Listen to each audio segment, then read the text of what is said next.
For this session, we talk about your RDBMS. RDBMS is a subset of DBMS. Having already a prior knowledge on what is a DBMS, we go now to RDBMS. So what is RDBMS?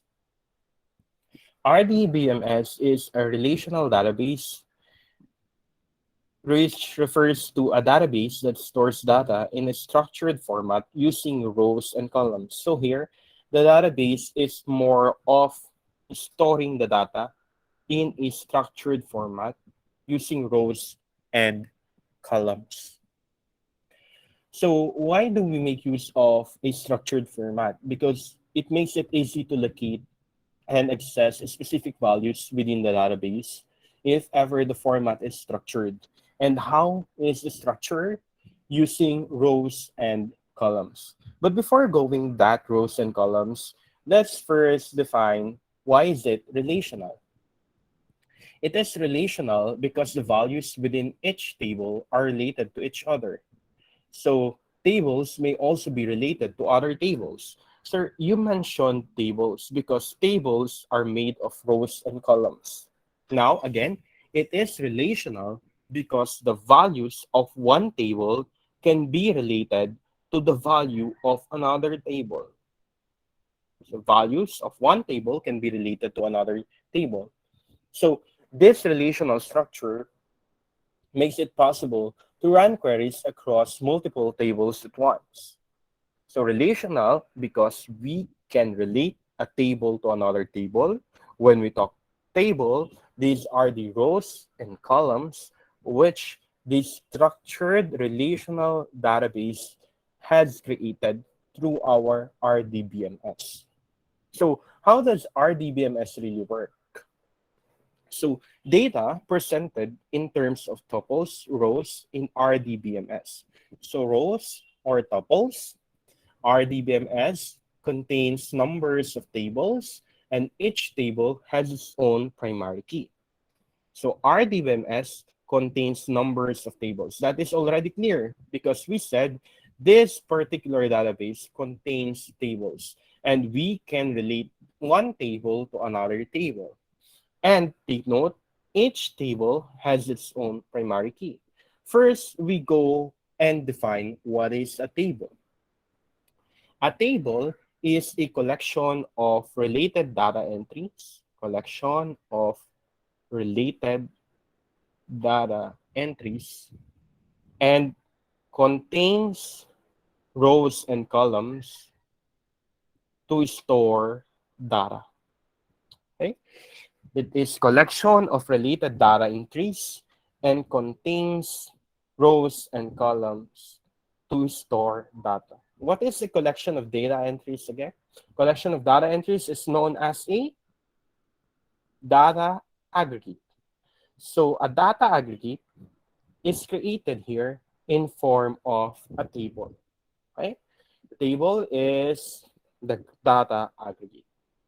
Now, we said that the table contains columns and rows. So what is a column? What is a column? A column is designed to maintain a specific information about every record in the table. A column is also known as a field. So a column is a vertical entity in the table which contains all information associated with a specific field in a table. So one column is one info on a field. So this one is a column, this one is a column, this one is a column, this one is a column, this one is a column. All these items are known as columns. Therefore, customer ID is one field or one column. Customer name is one column or field. Order date is one column or field. Delivery date is one column or field. And quantity is one column or field. So if we get quantity field or quantity column, that is equal to all info in a field. What is that? All info as to what field? quantity. So what are the infos inside the quantity column? 456, 15, 12, 1. So these are all infos within a field. What is our field? Quantity. Why? Because we call a column header as a field. So this column header, all of these are called fields. These are all called fields. Next, we have your rows. So these are your rows. So what is a row? A row is also known as a tuple or a record, as we said here, in terms of tuples or rows. So tuple or a record. So a record contains specific information for each individual entry in the table. So it's specific info on an entry. Therefore, one row is equal to one record or one individual entry.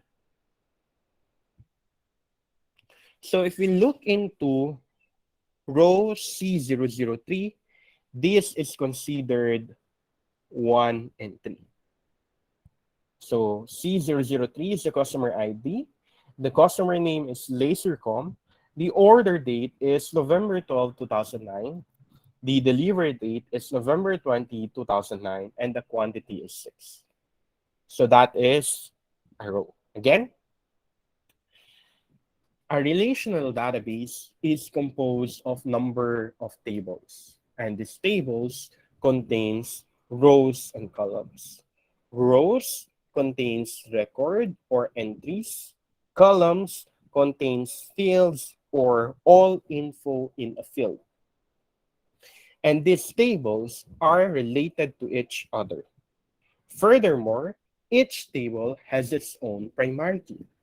So what is a primary key?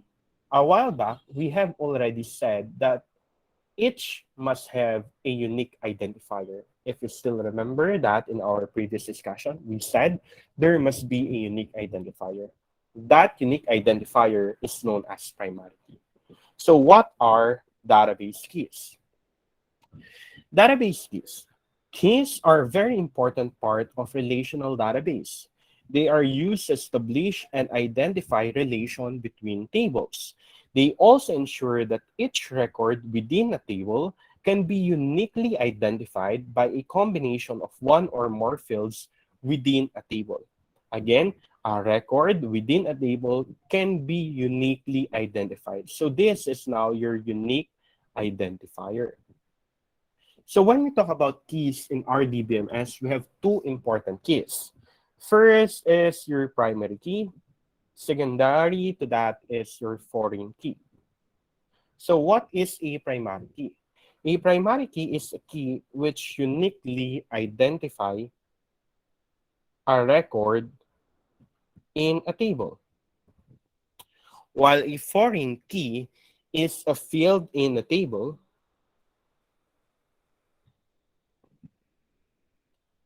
that is a primary key in another. Okay. Say, for example, we have here table 1, table 2, and table 3. So we have here 3 tables. And we said these tables can have relation to each other. So let's assume there is a relation to each other. And this relation, one primary key of one table is only a field on another table. One primary key on a table is only a field on another table. So for example, we have here a summary table which summarizes the orders of an entity. So customer ID, item ID, and whether it is paid or not. So let's say the customer ID here is the primary key. And then we have another table. We say it is an item table. Your item table has the following fields. item ID, item name, and the price. So the item ID here is a primary key. Let's say summary table is related to item table. So there is already a relation. So as you can see, item table here has a primary key. However, item table has a primary key known as item ID. This item ID is only a field in another table. Therefore, the item ID in summary table is known as a foreign key. Why? Because we said a foreign key is a field in a table that is a primary key in another table. So here we have item table, the item ID is primary key. However, in summary table, the item ID is only a field. Therefore, we call that as a foreign key because that is not the primary key. However, it is a primary key on another table. That is known as a foreign key. Furthermore, the difference between the two, primary key versus foreign key, a primary key can't accept a null value,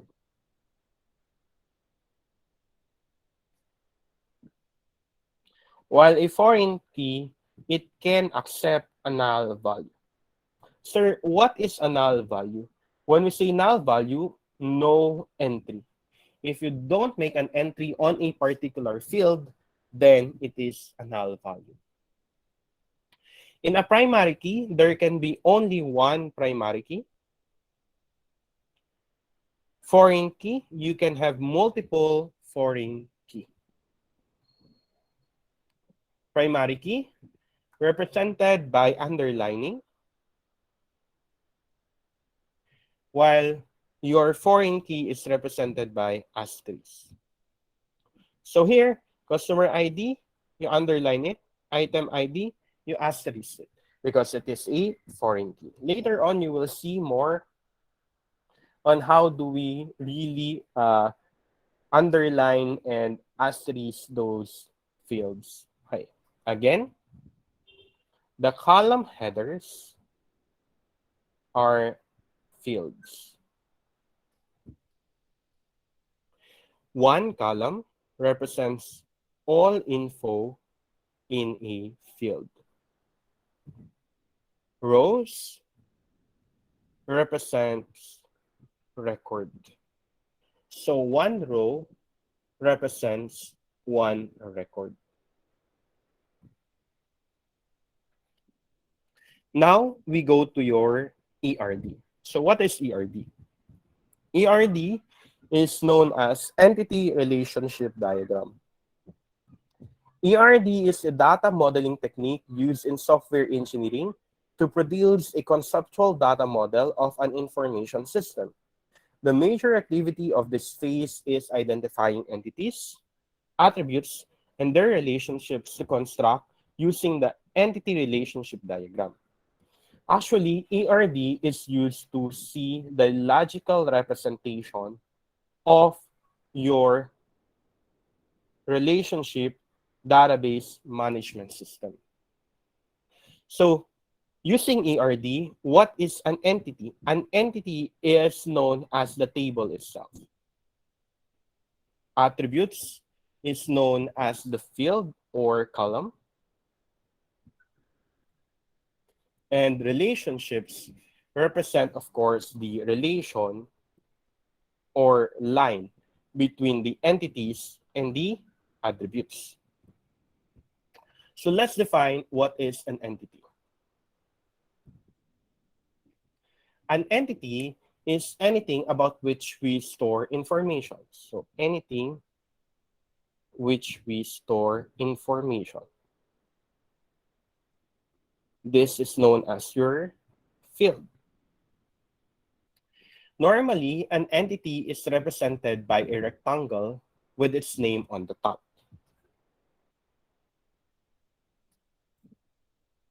So let's say our table is known as customer table.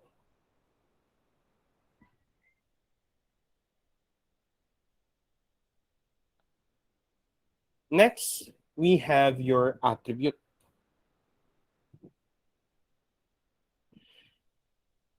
Attributes are the data objects that describe the entity. These are your different fields. If we go back into our example a while back, what are the items of our field? Customer ID, customer name, order date, delivery date, and quantity. So let's place them all inside that. So we have customer ID, customer name, have order date, delivery date, and then we have quantity. So customer here is, of course, your entity. That is your table. Customer ID, customer name, we call that one your attribute or your fields. And then lastly, we have your relationship, which is denoted by a line. And this relationship must be indicated or classified in terms of cardinality. So what is a cardinality? A cardinality is the number of occurrences in one entity which are associated to the number of occurrences in another. So a while back, we said that your customer, a while back, we have here your customer, right? And we have an example, summary. And then aside from summary, we have, what's the other example we use? Item. Okay. So we have three tables here, customer, summary, and item. Under customer, we have your customer ID, which is related to your summary because our summary has customer ID also and also item ID. And your summary is also related to your item. Why? Because your item table has item ID, we have item name, and we have your price. So that is the relationship between the three. So we have entities, they have their attributes, which is the field on the table, and then the relationship, the connection between those three. So it can either be, it is expressed in cardinality. When we say cardinality, we say as the number of occurrences of one entity to another entity. So what are the cardinalities? Cardinalities or occurrences can be one-to-one. There can be one customer to another one customer in the table, or one-to-many. One customer here in one table can be many customers on another table, or many-to-many. That can be many customers in customer table and many customers also in the summary table. That can be. Also, one-to-many can be many-to-one. Furthermore, you denote it with a line or a circle. Line if ever it is mandatory, and a circle if ever it is optional. Circle if ever it is optional. So those are your cardinalities. Okay. Again, relational database management systems make use of a table. And this table is composed of rows and your columns. Your columns represents fields, your rows represents record. To illustrate RDBMS, we can make use of your entity relationship diagram. So in your entity relationship diagram, we have your entity, which is the table itself. We have your attributes, which is the field itself. And to show the relation, we use the relationship, which is denoted by a cardinality. The cardinality refers to your occurrences, one to many, or many to many. Furthermore, it can either be mandatory or optional. Relating it to your data, this table in your RDBMS is your data aggregate. This is your data aggregate. So storage of all the data or the records or data within the table. So example of ERD. So see here an example of your ERD. Let's say your customer would want to see if an inventory is still available. So the customer must present one request to verify availability. In verifying availability, there can be many requests because there can be a customer might request availability of different inventories. Okay? That's why here, customer creates only one request of verification of availability, but many verification will happen because there can be different inventory.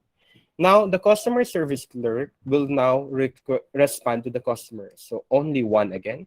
Again, many here because there can be different inventories. Now, there will be a review of items available based on the request and check many inventories as to the availability.